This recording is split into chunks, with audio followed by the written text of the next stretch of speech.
Good morning students. मैं लक्ष्मी भदौरिया आज आपको भारत के प्राकृतिक भागों की जानकारी दे रही हूँ। तो प्राकृतिक भागों की जानकारी के लिए सबसे पहले आप प्राकृतिक मानचित्र को देखिए। ये भारत का प्राकृतिक मानचित्र है जो इस पूरे विशाल परिदृश्य को आपके सामने स्पष्ट कर रहा है। क्योंकि भारत एक बहुत ही विषमताओं से भरा हुआ विशाल देश है, तो इसमें प्रकृति की सभी प्रकार के चीज़ें उपलब्ध हैं, जिनमें पर्वत, पठार, मैदान, द्वीप समूह और द्वीप, ये सारी चीज़ें यहाँ पे उपलब्ध हैं। तो जब हम भारत के संदर्भ में बात करते हैं तो प्राकृतिक दृष्टि से समृद्ध देश है। तो इसमें सबसे पहला जो विशेषता आती है ये है उत्तर में हिमालय पर्वत श्रृंखला। तो जब हम हिमालय की बात करते हैं तो जैसा कि इसका नाम है उसी से स्पष्ट होता है कि एक ऐसा पर्वत जो हमेशा बर्फ से ढका रहता हो। तो हिमालय भारत की उत्तरी सीमा में स्थित है। ये हिमालय का विस्तार आप देखिए कि भारत के उत्तरी सीमा में है और ये भूगर्भीय दृष्टि से एक युवा और बलित पर्वत श्रृंखला है। युवा इसलिए है कि हिमालय का निर्माण सबसे पर्वत परिवार में सबसे बाद में हुआ, तो इसलिए, और अभी भी इसका निरंतर विकास हो रहा है। और बलित से तात्पर्य होता है मोड़ पड़ना। तो जब हिमालय का निर्माण हुआ तो इसके निर्माण काल में कई मोड़ पड़े हैं, इसलिए इसे बलित युवा और बलित पर्वत श्रृंखला के रूप में जाना जाता है। और इसका विस्तार पश्चिम में सिंधु नदी से लेकर पूर्व में ब्रह्मपुत्र नदी तक है और ये 2400 किलोमीटर के क्षेत्र में फैला है। और ये एक अर्धवृत्त या आधा गोला आपके देश में बनाता है। ये आप देखिए कि ये पूरा हिमालय का विस्तार है।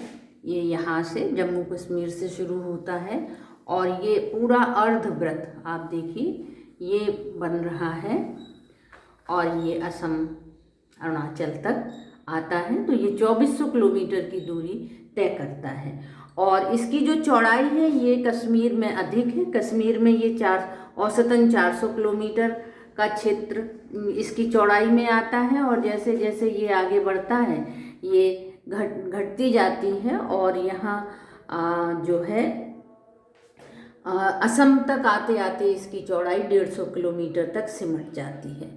और जब हम हिमालय की श्रेणियों की बात करते हैं तो हिमालय को 3 श्रेणियों में बांटा गया है। कितनी श्रेणियों में बांटा गया है? 3। सबसे उत्तर की जो श्रेणी है इसे महान हिमालय या हिमाद्री कहते हैं। इसके दक्षिण में जो श्रेणी आती है इसे निम्न हिमालय या हिमाचल कहते हैं और तीसरे नंबर पे जो है इसे शिवालिक के नाम से जाना जाता है। और ये जो सबसे ऊपर वाली है जिसे हिमाद्री कहते हैं, इस पर्वत श्रेणी की जो सबसे मुख्य विशेषता है वो ये है कि हिमालय की सबसे ऊंची जो चोटियां हैं वो इसी में स्थित हैं और जिनमें सबसे प्रमुख है एवरेस्ट, कंचनजंगा, मकालू, नंगा पर्वत, नंदा पर्वत। ये सारी चोटियां इसी रेंज में स्थित हैं और ये वर्ष भर बर्फ से ढकी रहती हैं। इसकी औसत ऊंचाई 6000 मीटर से अधिक है। अधिक ऊंचाई के कारण यहाँ पे वर्ष भर बर्फ जमी रहती है। और दूसरी विशेषता है कि यहाँ पे बहुत अधिक कई ग्लेशियर स्थित हैं। इन ग्लेशियरों से निकलने वाली नदियाँ जो उत्तरी मैदान हैं इनमें वर्ष भर पानी की पूर्ति करती हैं। और आप देखिए इसी में ये गंगोत्री और यमुनोत्री नामक ये 2 ग्लेशियर हैं। ये गंगा और यमुना के उद्गम क्षेत्र हैं। ये नदियां भारत के मैदानी क्षेत्रों में बहती हैं। और फिर दूसरी जो श्रेणी है ये आप देखिए, ये इसका नाम निम्न हिमालय या हिमाचल है। इसकी विशेषता ये है कि इसमें पीर पंजाल और धौलाधर नामक श्रृंखलाएं स्थित हैं। तो पीर पंजाल सबसे लंबी है, उसके बाद धौलाधर है और यहाँ पे हिमालय के जितने भी पर्यटक स्थल हैं वो सारे यहाँ पर स्थित हैं। इनमें कांगड़ा, कुल्लू, मनाली, शिमला, मसूरी, नैनीताल जैसे मुख्य पर्यटक स्थल हैं। और हिमालय की जो तीसरी श्रृंखला है इसे शिवालिक कहते हैं।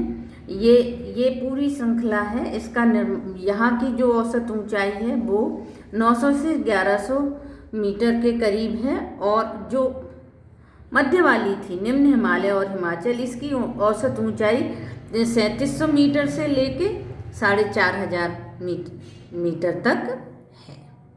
और फिर ये जो शिवालिक श्रृंखला है, इसमें जो है इसका निर्माण नदियों के द्वारा बहाकर लाए गए अवसादों से हुआ है, इसलिए ये कमज़ोर है और यहाँ पे ही हिमालय का सबसे अधिक भूस्खलन होता है। और यहाँ पर दून घाटी भी स्थित है। इनमें देहरादून, कोटली दून, पोटली दून, पाटली दून ये स्थान भी शिवालिक रेंज में स्थित हैं। तो आशा है हमने आपको ये जो हिमालय के संबंध में जानकारी दी ये आपके लिए महत्वपूर्ण और उपयोगी होगी। Thank you.